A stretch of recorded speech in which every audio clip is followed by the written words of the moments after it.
speaker, Toastmaster Hitendra, who's going to talk about not just his dreams, but also his life. Now he would be evaluated by Toastmaster Shahnawaz. I would request Toastmaster Shahnawaz to please stand up and read his objectives. The objective of T1 speech is to begin speaking before an audience, to discover speaking skills you already have and skills that need some attention. Time is 4 to 6 minutes. Toastmaster Hitendra will not speak about the turns of his life. The turns of his life, Toastmaster Hitendra. Life, my friends, is full of turns. Sometimes you plan for something but you end up something else. We get disappointed with each and every turn. My friends, Toastmaster of the day, fellow Toastmasters and guests. Life happens when you plan, when you're busy planning for it. And today I stand here to take you through my turns of my life. I was born in a humble town north of Bombay in Vasai. Mine was a joint family with around 3 uncles, 2 aunties, 2 elder brothers, and of course my parents and grandparents. My father was into real estate development, and mom was a homemaker. My mom used to take care of us, and she ensured we get a good, decent education, as well as we were grounded, as well as culturally inclined. My family belonged to a Banya community, which had business dealings. By virtue of born in this community, I had trade and commerce in my blood. When over and above the conventional education, which I took from Carmelites Convent School, I had a different education at my home about trade and commerce. I learned the tricks of trade and commerce as early as the age of 10, and my family always encouraged me to pursue business and take a calculated risk. During one of the Diwali vacations, I, along with my 2 elder brothers, started a cracker retailing shop. We were responsible for everything from setting up a cracker retailing shop. We dealt with suppliers, we dealt with police administrations, we dealt with transporters and everyone. And I was just 12 then. While my other batchmates were struggling to do their simple math, I was way ahead learning how to do the tricks of the trade and commerce. I was well ahead in learning curves in terms of profit and losses, demand and supply, debtors, creditors, and at the age of 12, it was very early.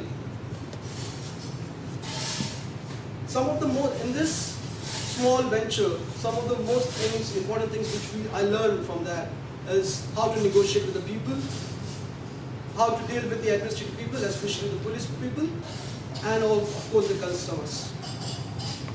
Our main objective of selling the cracker retailing shop was to see to that by the end of the season we don't have any stock left with us. In 1997, I completed my SSC, and with 4 years of experience in my family business, I was confused what to do next. Back then, there was no internet. And so that we were not able to knowledge ourselves about what to do next. My friends and me were confused and knew not what the future held for us. With whatever information I got, I wanted to pursue engineering, but alas, my score didn't allow me to do so. I landed in a commerce class knowing it's less challenging as engineering and there's a very limited career prospects going on.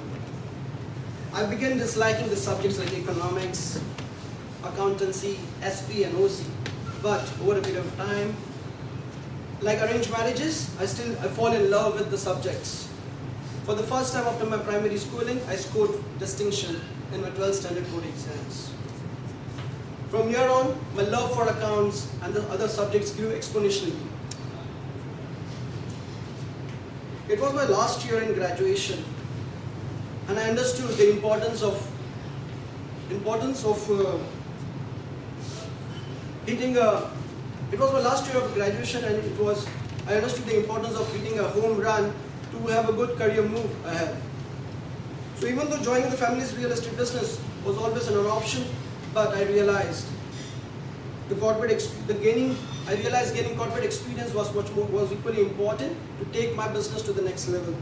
So I planned my work and worked my plan.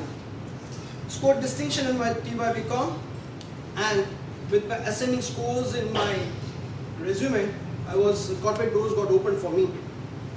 I got my first job within 2 months of graduation with Maersk Sea Line India Private Limited. It is an AP Moller Group company, the largest shipping company in the world.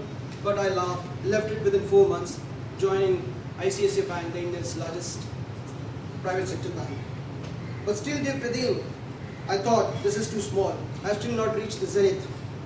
There are greater heights to scale. Just my graduate degree and the bank job would not allow me to reach those heights which I was aspiring. Read, learned and understood the importance of management studies and decided to pursue it. So along with my job, I started preparing for the competitive exams. I was fortunate enough to get admission in the NL Danway Institute of Management Studies and Research. With my commerce background and the new liking for the stock markets, I opted for finance specialization. Out of college, I got first job with SR Group, which I left and shifted to my much more profound love for the stock market and shifted to equity research profile. And after spending 6 years into the capital market with various employers, in 2012, I left the volatility of the capital market and joined Knight Frank, a London-based, London-headquartered real estate consulting firm. Today, my disappointment of not getting admissions into engineering does not bother me. I am happy to be what I am and thanks my stars. In a nutshell, life is not what you plan in the beginning. There are a lot of turns, some good, some bad. However, each turn brings new beginning, new and exciting things. And quite often you fall in love with those things. And hence it is very aptly said, end and beginning are mere dreams. Over to Toastmaster.